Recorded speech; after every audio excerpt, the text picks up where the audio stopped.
Hi guys. In this video, I am going to show you how to back up WhatsApp messages. So let's get started. The first thing you have to do is open your WhatsApp application. And once it will be opens, then on the top right side here, tap on these three dots. And then tap on the last option settings.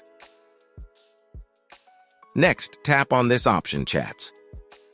If you scroll down, and here you can find the option chat backup. Just tap on it. Next, tap on this option Google account. And then choose your Google account here. If you don't log in here, then tap on Add Account. And log in with your account here. Here you can also include videos in You Backup, but I will skip it. And then simply tap on Backup here. Now, it will take some time for uploading. It depends on your network speed.